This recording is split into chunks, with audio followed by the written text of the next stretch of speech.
Shadiq itu kalbunya membaca, lisannya mengikuti. Tapi orang awam dibalik, lisannya dulu baca, baru dihantarkan ke dalam kalbu. Itu namanya talqin zikir.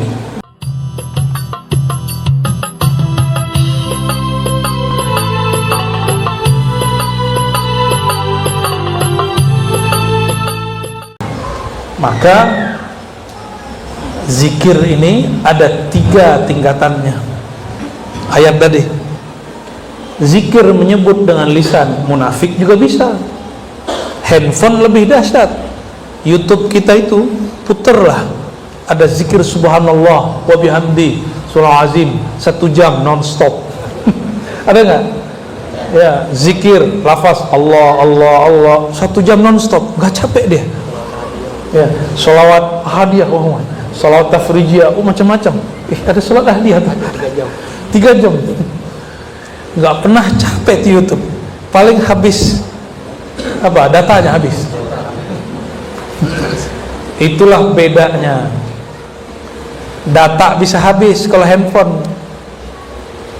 Tapi kalau handphone nyambung dengan wifi, habis nggak dia?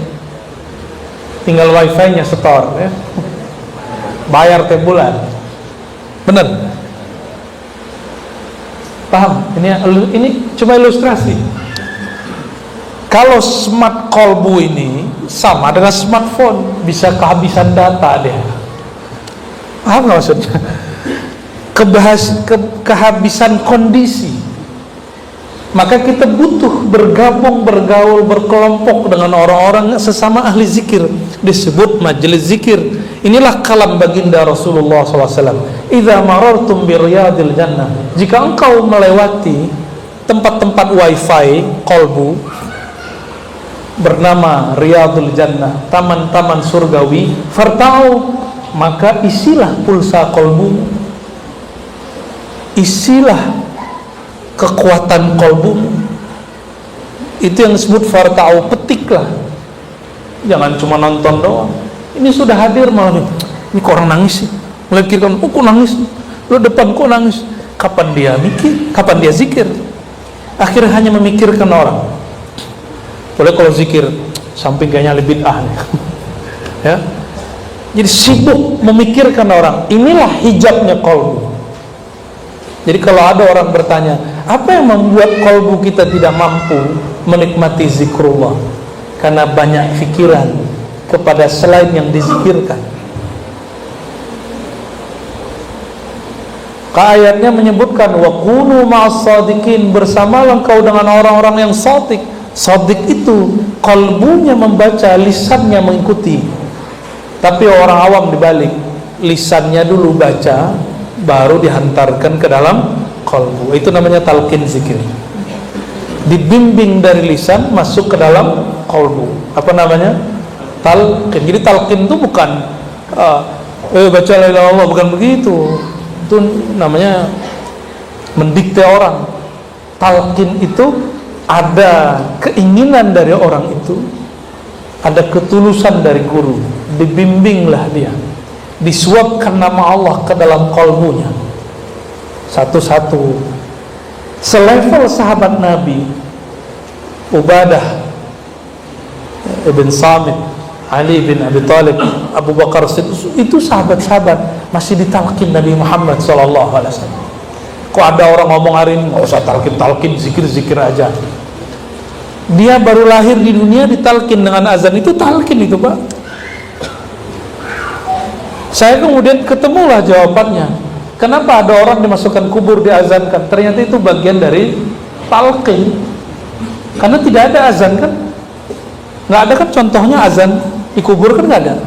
Nah, itu tuh cara ulama untuk talqin. Karena kita baru lahir ditalqin pakai azan. Coba perhatikan, Pak, anak-anak kita itu. Pas baca Allahu Akbar harus nangis.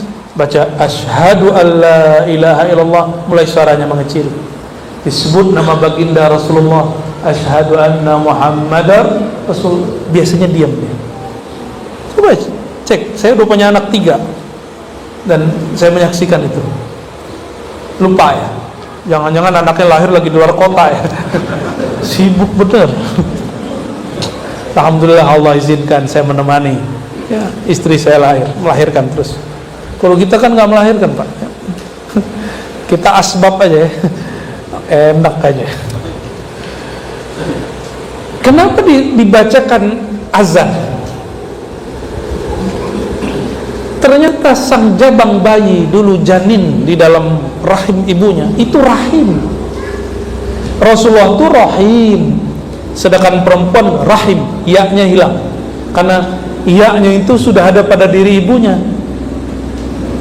Ya itu adalah sir kasih sayang yang ada dalam diri seorang hamba. Makanya rahim, sangat penyayang, begitu artinya ya, sangat penyayang. Nah kita ini kan lahir dari rahim ibu, nggak disebut kok. Kalau kita kan menyebutnya apa, alat, mungkin disebut ada nama ilmiahnya nggak itu rahim itu, apa nama ilmiah? Kutanus. Oh kutarus. Aduh ribet amat ya, sekolah lagi nih kayaknya. Kuterus, aduh. Bukan bahasa kita ya, udah pakai bahasa Quran aja kan, rahim. Di Quran juga disebut qarar makin. Qarar, tempat tinggal yang makin. Jadi nggak usah khawatir. Ini anak yang di dalam itu nggak akan sumbing kalau orang tua jatuh. Kalau ada anak yang kemudian cacat lahirnya, mungkin ibunya salah minum obat-obat kimiawi ketika dia masih hamil. Ya, maka coba kalau baca obat, minum obat, lihat di situ ada pantangan, kontraindikasi. Karena Allah menciptakan anak itu pasti ahsan taqwim, pasti itu. Mungkin ada riwayat dia memasukkan sesuatu dari luarnya masuk ke dalam tubuhnya. Itu qararin makin, nggak akan bisa diganggu apa-apa. Katanya makan durian nggak boleh, yang penting nggak berlebihan. Orang sehat yang makan durian nggak boleh berlebihan. Itu modus saja suaminya biar istrinya nggak makan durian, makan sendiri deh. Itu qarar, disebut qarar makin, di dalam kokohnya ada kelembutannya. Nah, itulah maksud seorang ibu. Ibu itu kan seperti itu. Nah, ini kan semua, ini lahir dari batu Pak, dari ibu nih. Semua dari rahim ibu. Maka kita ini produk kasih sayang semua. Kok sekarang beragama jadi sangar? Kok baru paham agama sedikit jadi sangar? Itu gimana ceritanya tuh? Mungkin dia lahir dari pohon betung kali ya, dari bambu kali itu. Allahumma sholli ala sayyidina Muhammad. Si janin itu jika dia berhenti berzikir mati. Secara kedokteran lain mungkin pembahasannya. Apa bukti si janin berzikir? Dia berdenyut. Itulah zikir dia. Jantungnya berdenyut, ya, otaknya itu bergerak semua dan mereka terintegrasi. Zikirnya jamnya sudah gabung. Kapan dia gabung? Di saat ruh ditiup. Jadi kita semua pernah berzikir sepanjang kita dalam perut ibu, 9 bulan minimal. Jadi kita sudah pernah berkholwat dalam perut ibu kita ya.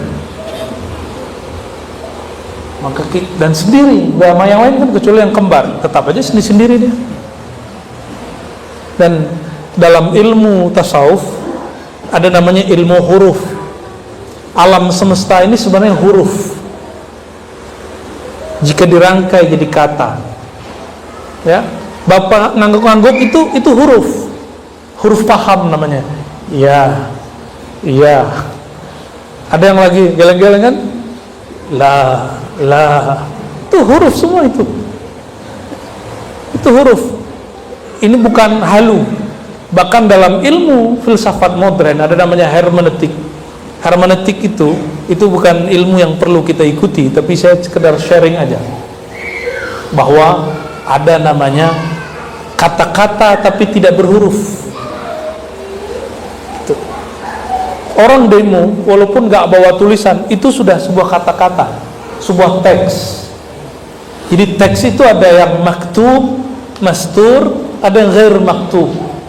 Tapi maktub tersembunyi, tersirat. Ada yang tersurat, ada yang tersirat.